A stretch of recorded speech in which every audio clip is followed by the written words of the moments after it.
म्हणलं चला आता ठीक आहे, एवढं सांगितलंय त्यांनी, पण थोडंसं जास्त वाटलं, नको म्हणलं थांबूया.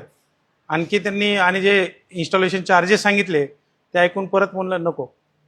त्याच्यामध्ये एक चांगली बुलेट तरी येईल म्हणलं 300.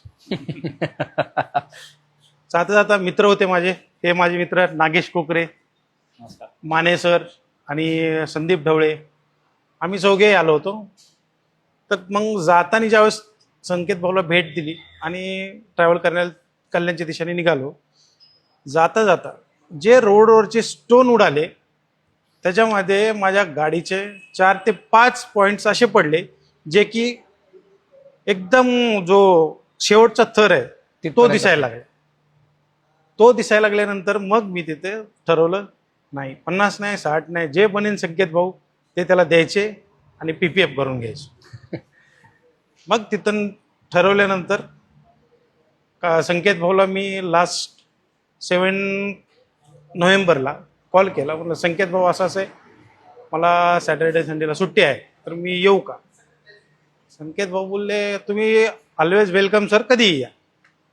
म्हणलं गाडीला बनवायला तुम्ही किती दिवस घेणार? म्हणलं मला फक्त सॅटर्डे संडेला सुट्टी आहे. संकेत भाऊ बोलले की तुम्हाला हार्डली मी सर 1 दिवसामध्ये रेडी करून देतो गाडी. त्यांना म्हणलं 1 दिवस नाही 2 दिवस.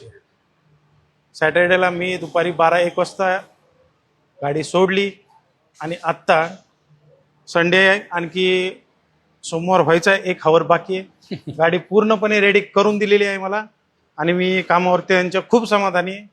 आणि त्यांनी असंच सांगितलं मला की ज्यावेळेस मेंटेनन्स काही असेल सर, तुम्ही 1-2 महिन्याला मला व्हिजिट द्या, त्यावेळेस जो बी प्रॉब्लेम असेल तुम्हाला कळवा, सांगा, मी तो क्लिअर करून देईल.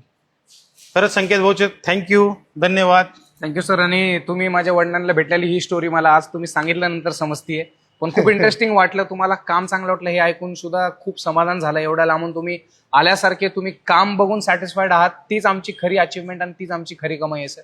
मित्रांनो, इथपर्यंत व्हिडिओ बघितल्याबद्दल तुमचे खूप खूप आभार. असेच आमच्यावर प्रेम दाखवत राहा आणि भेटत आपण पुन्हा एका नवीन इंटरेस्टिंग व्हिडिओ. धन्यवाद. तोपर्यंत टेक केअर.